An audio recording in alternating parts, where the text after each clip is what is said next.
오늘 함께 보신 본문으로 칼을 그 칼집에 꽂으신 후에 칼을 칼집에 꽂으신 후에라는 제목으로 말씀을 나누도록 하겠습니다. 이제 오늘로써 이제 21장을 이제 마무리 하게 되는데 21장은 뭐 지금까지 보신 대로 이제 군사력을 또 인구를 점검하는 내용이잖아요. 근데 사무엘 하도 인구 점검을 합니다. 이제 역대기 오늘 21장과 사무엘 하 24장은 내용적으로 뭐 약간의 차이는 있지만 전체적인 내용은 똑같습니다. 근데 더 큰 차이가 하나 있는데 사무엘 하는 이 사건, 인구조사 사건으로 끝이 나요. 더 내용이 따로 없습니다. 그런데 역대기는 22장부터 29장이 더 있습니다. 총 22부터 29니까 8장이잖아요.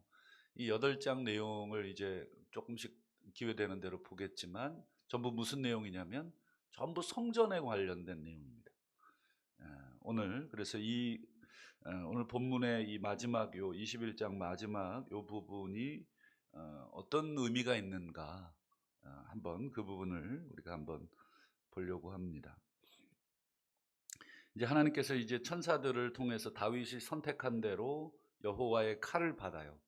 전염병을 이제 받게 되는데 사흘 동안 전염병으로 7만 명, 물론 중간에 아마 사흘을 다 전염병으로 지내지 않는 것 같습니다. 중간에 하나님이 뭐라 그러시냐면 족하다, 됐다, 이제 사흘이 다 끝났다는 뜻이 아닌 것 같습니다. 중간 어디쯤에서 이제 하나님께서 칼집에 집어넣어라.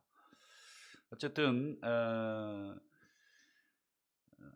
그 당시에 예루살렘이 그렇게 크지를 않았습니다. 그러니까 뭐 이스라엘 전역이 뭐 다 해봤자 한 500만 됐을까요? 그렇게 많지 않은 인구 중에 7만이니까 좌우간 이 천사가 이제 칼을 빼서 예루살렘 성 하늘을 향해 이렇게 칼을 쫙 겨누고 있는 그림. 그래서 그걸 보고 이제 하나님께서 이런 말씀을 하시는데요. 한번 보시죠. 15절 볼까요? 천사가 멸하려 할 때 여호와께서 보시고 이 재앙 내리심을 뉘우치사 멸하는 천사에게 이르시되 족하다. 이제 내 손을 거둬라. 이제 칼집에다가 다시 꽂아라. 뭐 이런 내용이겠죠. 맨 마지막 오늘 27절에도 그 얘기가 나오죠. 하나님이 재앙 내리심을 뉘우쳤다. 이 말은 단순한 실수에 대한 후회가 아니겠죠. 하나님이 실수로 전염병 지금 내리신 게 아니라 지금 다윗에게 택하라 해서 내리셨는데, 뉘우쳤다는 것은 그러니까 단순히 실수에 대한 후회가 아니라 깊은 하나님의 이 성품 중에 하나가 뭐냐면 국률이잖아요. 자비. 그러니까 3일을 택해서 3일 동안 재앙을 내리시기로 말씀은 하셨지만 마음에 이제 불이 붙는 거죠. 하나님의 백성들이 이렇게 고통하면서 죽어가는 전염병으로 그냥 한 방에 죽는 게 아니라 이 고통하면서 죽어야 되니까 그거를 마치 부모의 심정으로 우리가 본다면 그 차마 눈 뜨고 보기가 어렵죠. 그래서 하나님이 족하다. 이제 내 손을 거둬라. 그리고는 이제 다윗이 이 천사들 보면서 동시에 다윗도 어떤 행동을 하냐면 이 장로들과 함께 굵은 베옷을 입고 얼굴을 땅에 대고 엎드리는 그런 액션을 취하죠.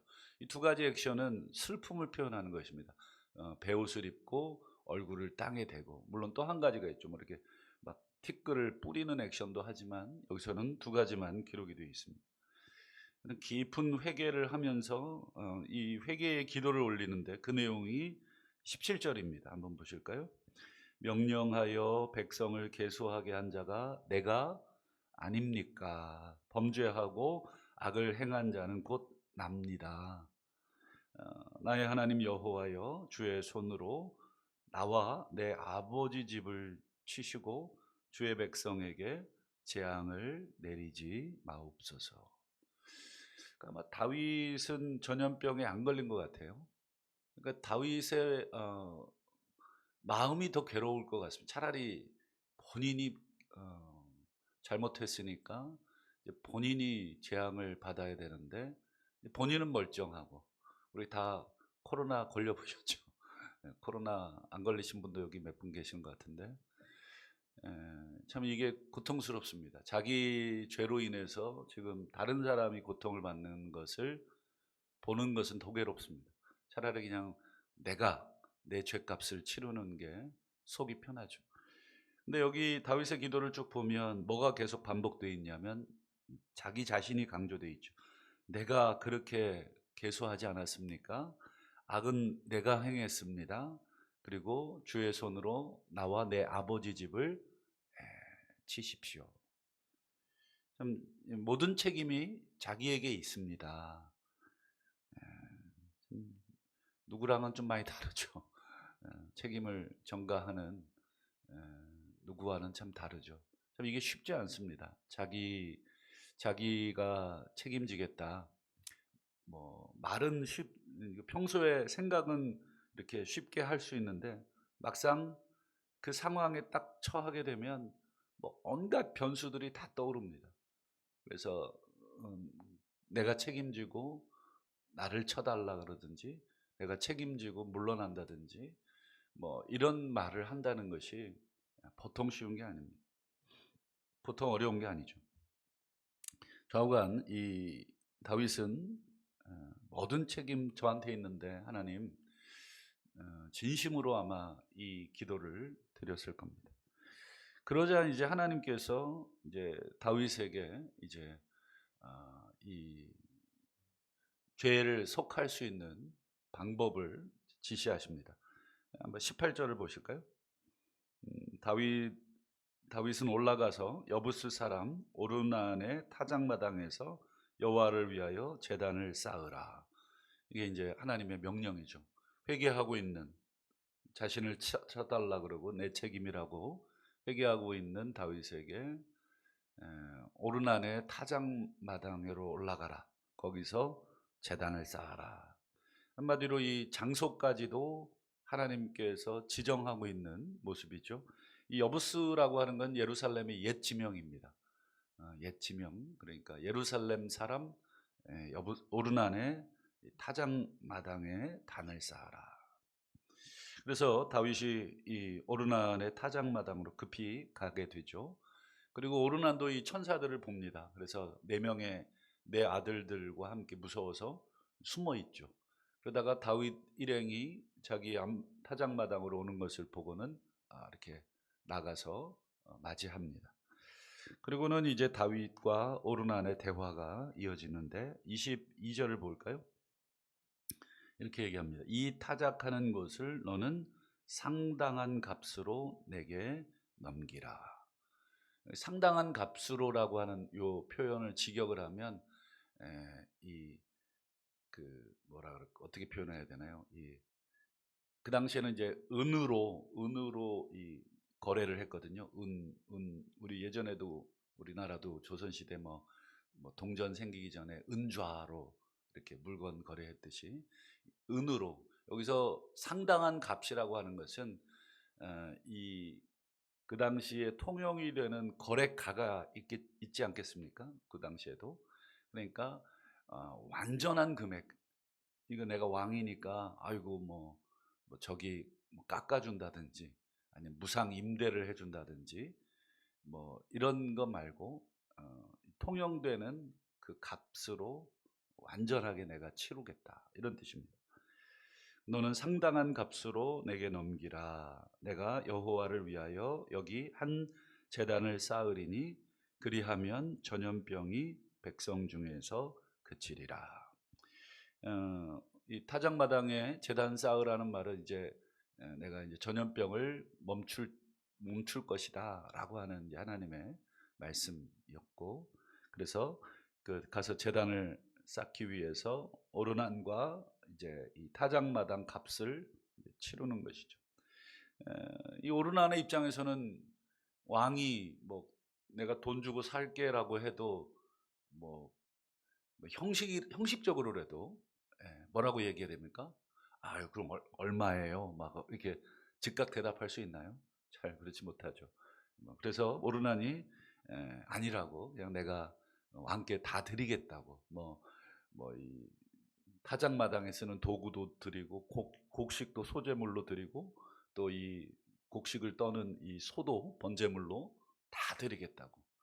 그러니까 상당한 이 희생을 감수하는 거죠. 자기도, 여러분, 소 잡아 죽이면 곡식은 누가 떱니까? 그리고 이 곡식 떠는 이 도구들, 그거 다 번제로 드리면 그 누가 또 그것도 사야 되잖아요. 그러니까 재물상의 큰 손해를 본인도 감당하겠다고. 하지만 다윗은 또 단호하게 이야기하죠. 우리 24절도 볼까요? 또다시 이야기하면 그렇지 않다. 내가 반드시 상당한 값으로, 완전한 값으로, 이거에 상응하는 완전한 값을 치르고 내가 사겠다. 그러면서 하는 유명한 말, 값없이는 이 번제를 드리지 않겠다. 여러분, 오르난과 이 다윗의 대화 가운데 우리는 이 용서를 받기 위한 아주 중요한 영적인 원리들을 이 구약 시대부터 벌써 보게 되죠. 첫 번째는 뭐예요? 값없이는 드리지 않겠다 하는 것입니다. 값없이, 반드시 값을 치르고 내가 용서를 위한 번제를 하나님께 드리겠다. 왕이니까 그냥 값없이 그냥 얼마든지 치룰 수 있지만, 다윗은 이미 사실 어떻게 보면 백성들이 7만 명이 죽은 것도 죗값을 치른 거긴 하지만 그건 죗값이고요. 그리고 이 용서를 위한 번제로서의 그 값을 또 치르는 것이죠. 그러니까 이 죄 한 번 지면 죗값 치러야죠. 그리고 용서받기 위해서 용서값도 치러야 되죠. 그러니까 상당한 뭐가 소요가 됩니까? 값이 소요가 되는. 그러니까 죄 한 번 짓고 싶어도 참, 우리가 이 죄값 제대로 만약에 다 치르게 하신다면 무서워서라도 죄를 못 지을 것 같아요. 그렇지 않겠습니까? 하나님이 막 따라다니면서 너 일로 와요. 오늘 나쁜 생각 10번, 죄값으로 볼기 100대, 그 용서받으려면 네 아들 오른쪽 다리 하나 내놔, 이렇게 하신다 그러면, 와, 여러분, 이게 끔찍한 거죠. 우리가 생각으로 짓는 죄, 행동으로 짓는 죄, 또 온통 돌이켜 보면 죄밖에 없는데, 지금 이 죄값과 용서값이 이렇게 다 치러지고 있는, 금 600세켈을 주고 결국 이 타작마당과 이 재물을 사게 되죠. 여러분, 이 오르난의 이 타작마당이 훗날 어떤 곳이 되죠? 그렇죠. 여기가 성전토가 됩니다. 성전토. 역대하 3장 1절을 미리 한번 좀 보면요, 이렇게 되어 있습니다. 솔로몬에게 이제 모든 정권을 다 넘기고 이제 성전을 이제 짓도록 다윗이 유언을 하고 죽는데, 그래서 솔로몬이 이 성전을 건축하잖아요. 근데 어디 건축합니까? 예루살렘 모리아산에 건축하는데, 그곳은 어떤 곳이냐면 여부스 사람 오르난의 타작마당입니다. 바로 지금 다윗이 지금 이 번제를 드리고 있는, 하나님께서 여기서 드려라 이렇게 지정해 주신. 그리고 앞에 역대하 3장에도 보면 모리아산, 딱 요것도 여러분, 그렇죠, 더 멀리 거슬러서 아브라함 때 이 이삭을 모리아산으로 데리고 가서 번제로 드렸던 그 장소, 다 연결되어 있는 것을 창세기부터, 그러니까 하나님의 마음속에는 이미 다 뭐가 있어요? 너는 계획이 있구나. 영화 대사처럼 하나님의 그 계획을 사도 바울이 나중에 이게 측량할 수가 없다. 누가 우리 하나님의 마음을 다 알 수 있. 여러분 성경에 기록되어 있는 하나님의 뜻도 여러분 우리가 다 알 수 없지만 성경을 읽어도 제대로 모르지만 성경에 갇혀 계시는 분이 아니기 때문에 그 외에도 하나님의 계획과 뜻은 무궁무진하시죠.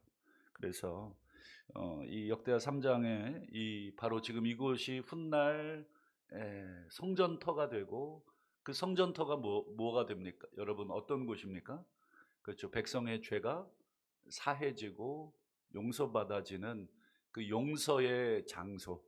하나님 앞에 기도하고 그리고 예배하고 죄를 지은 자들이 죄를 고백해서 주 안에서 다시 용서받고 그러기 위해서 물론 여러분 흠없는 이 제물을 드려야 되는 대가를 치르게 하시는. 그래서 오늘 21장을 마무리하면서 우리는 중요한 두 가지를 보게 되는데 첫 번째는 지금까지 설명드린 것처럼 죄는 반드시 대가를 치르게 된다. 동시에 용서에도 대가를 치르고 용서를 받게 된다. 두 번째는 오늘 이 21장이 여기서 끝이 아니라 22장부터 연결되어 있다고 말씀드렸잖아요. 22장부터 29장까지 역대상이 끝나는데 나머지 8장이 무슨 내용이라고 말씀드렸냐면 성전을 준비하는 내용.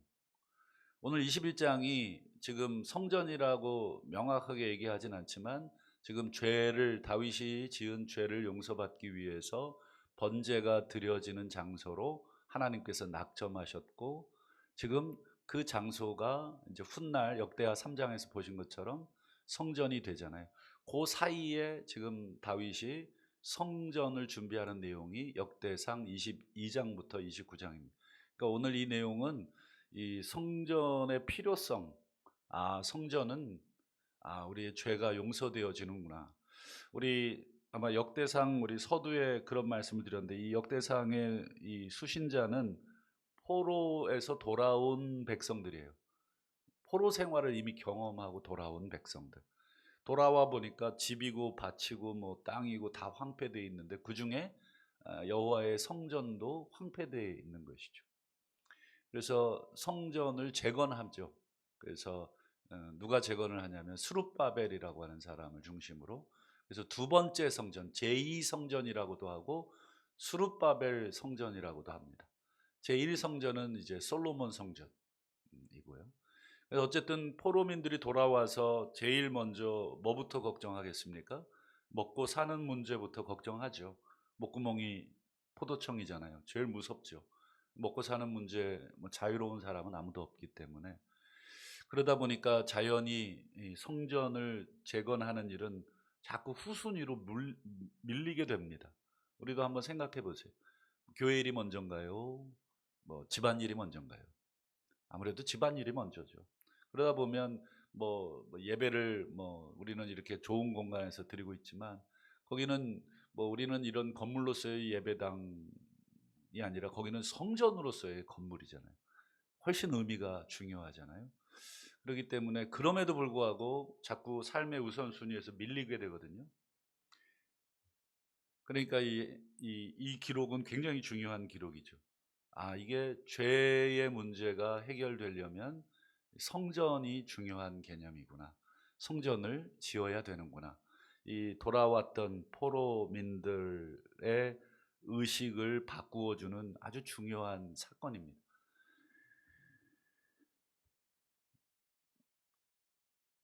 오늘 다윗 개인의 어떤 죄값 또는 이스라엘 공동체의 죄값으로 이 금 600세켈이라고 하는 그리고 그 외에 짐승의 핏값으로 용서받고 있는 오늘 이 본문의 장면을 통해서 궁극적으로는 온 인류의 죄에 대한 문제도 같은 원리로 해결이 된다. 온 인류가 받은 죄값은 여러분 너무 끔찍하죠. 지금도 겪고 있고 지금도 인류가 하나님의 이 내리신 저주 아래 지금 신음하고 있는 그런 지금 형국이잖아요. 그리고 그 인류가 하나님께 용서를 구하기 위해서는 용서를 받기 위해서는 값을 치러야 되는데 얼마를 치러야 우리가 용서를 받을까? 다윗처럼 금 600세겔이면 우리가 될까? 우리는 얼마의 값을 치르고 하나님의 용서의 번제를 드려야 될까?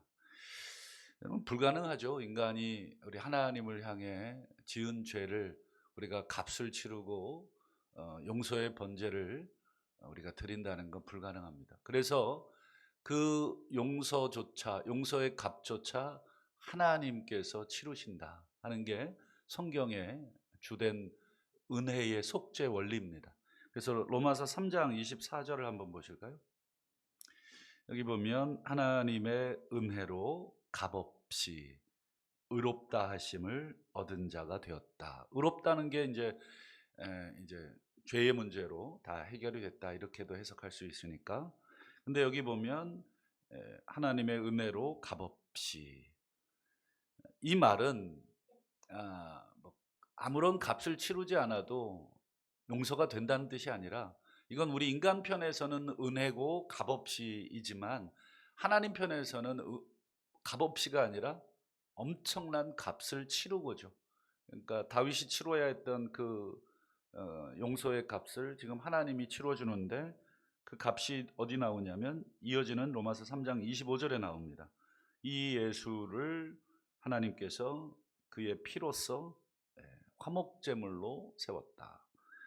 정확하게 말하면 화목제물이라는 단어가 언약궤의 상판 뚜껑을 말합니다. 힐라스테리온이라는 헬라어인데요.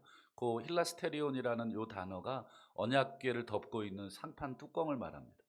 거기에 여러분 1년에 한 번 대제사장이 들어가서 피를 뿌려서 온 백성의 죄를 속죄하는, 매년 그런 의식을 치르잖아요. 근데 이 예수를 하나님이 잡아서 피를 받아서 그 힐라스테리온으로 뿌려버리는 것이죠. 그러니까 한 방에. 그래서 히브리서 보면 단번에, 매년 드리는 짐승의 피 제사가 아니라 예수의 피로 한 번에 이렇게 하셨다. 이게 이제 그 얘기입니다. 그러니까 하나님 편에서는 아들 예수의 피값인 것이죠. 용서를 우리가 받은 것은 하나님의 아들 피값입니다. 그 용서를 우리가 온전히 받지를 않는다든지, 아니면 또 무시한다든지 멸시한다든지 이러면 어떻게 되는 거예요? 그 히브리서에 보면 다시 하나님의 아들을 현저히 욕보이는 것이다. 그래서 다시는 속죄할 제사가 없다. 히브리서 말씀은 그것입니다. 아들 피를 뿌렸는데도, 그 속죄의 피를 받았는데도 값으로 매길 수 없는 그 엄청난 값비싼, 그래서 여러분 영어에도 값비싸다는 말이 값을 매길 수 없다는 priceless라는 단어를 씁니다. 값으로 매길 수 없으니까 무가치한 게 아니라 아주 값비싸다는 뜻인데, 아들의 그 피를 뿌렸는데 그 용서를 받지 않는다. 여러분 그 뒷감당을 이제 할 수 없다는 거죠. 그래서 히브리서 저자도 그 아들의 피를 우리가 받아야 된다. 진지하게 받아라. 그리고 우리의 삶을 진지하게 돌이켜야 된다. 다시는 하나님 앞에 우리가 짐짓 고의적으로 죄를 짓지 않도록 해라. 우리 안에 끊임없는 죄의 유혹, 다윗처럼 뭐 군사력을 점거하려고 하는 유혹이라든지, 또 그 외에 우리가 신앙생활하면서 가지게 되는 온갖 고의적인 생각들, 고의적인 악들, 이런 것들이 우리를 계속해서 들어오려고 하면 예수의 피값 생각해서라도 그것을 거부해라. 이게 이제 말씀입니다. 말씀을 맺겠습니다. 오늘 우리는 참된 성전 되시는 예수 안에서 예수 대제사장, 그리고 예수 양, 그리고 예수의 피값으로, 그리고 성전 되신 예수 안에서 여러분 우리가 죄 사함을 받은 또 다른 성전이 되었습니다. 그게 성경이 가르치는 우리의 신분이잖아요. 너희가 하나님의 성전이다. 고린도전서 3장 16절이잖아요. 너희가 하나님의 성전이다. 이 성전에서 무슨 일이 일어납니까? 이 죄 용서가 일어나는다. 그러면 우리가 성전이라는 것, 우리가 예수 성전 안에 들어가서 또 다른 성전이 됐다는 것은 우리의 사명도 뭐예요? 그렇죠. 죄에 대해서 죄 용서를 널리 전하는 것이고, 우리가 만나는 우리에게 죄 지은 자를 우리가 날마다 용서해 주는 것은 우리의 성전으로서의 당연한 것입니다. 그래서 예수님이 복음을 전하면서 죄 사함을 선포해라, 이 말씀도 하시고, 그리고 여러분, 우리가 매일 새벽마다 암송하는 주님 가르쳐 주신 기도 중에 어떤 내용이 있습니까? 우리가 우리에게 죄 지은 자를 용서해 준 것처럼, 이 말은 우리가 성전이라는 뜻이잖아요. 여러분, 성전 아니면 죄 용서 받을 수 있는 곳이 구약에는 없는데, 우리가 예수 안에서 용서받은 것, 그걸 기초로 해서 우리도 그렇게 용서의 삶을 살아야 된다. 그것이 우리에게 또다시 성전으로서의 사명인 줄로 믿고, 오늘 하루도 아니 남은 평생에 엄청나게 많은 이 죄를 우리가 짓기도 하고, 또 누군가가 또 나에게 짓기도 할 텐데, 내가 성전이구나 라고 하는 그 생각을 가지고 서로 평생 그 원한을 품고, 우리가 죽을 때까지 너는 내 원수, 이게 아니라 하나님이 나를 예수의 피값으로 용서해 주신 것처럼 우리도 우리에게 죄 지은 자를 용서해 주는 참된 예수 성전들이 다 되실 수 있기를 주님의 이름으로 축원합니다. 기도하겠습니다.